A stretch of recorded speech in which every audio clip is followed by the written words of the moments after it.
زیادہ خطرناک ہوتا ہے،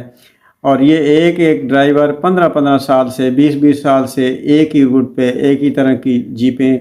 چلا کے وہ ایکسپرٹ ہو گئے ہیں۔ اور یہ ان کا 4 مہینے کا سیزن ہوتا ہے، اس کے بعد یہ ملک کے دیگر علاقوں میں جا کر محنت مزدوری کرتے ہیں۔ جیسے ہمارے ساتھ جو ڈرائیور تھے ان میں سے ایک ڈرائیور کراچی میں کسی ہوٹل پہ کام کرتا تھا، اور ایک جو ہے نا خوشاب کی جو کوئلے کی کانیں ہیں اس میں کو کام کرتا ہے۔ جیپیں ہماری اوپر جا رہی تھیں، ہمارے دونوں طرف کھیت، باغات، پھلوں کے درخت اور پالتو جانور، گائے بھینسیں وغیرہ یہ نظر آتی، پورے گاؤں کا ماحول تھا۔ اور اس کے علاوہ ایک درخت جس کو وہ سفیدہ کہتے ہیں، وہ دراصل پاپولر درخت ہے جو ہمارے یہاں پایا جاتا ہے، کیونکہ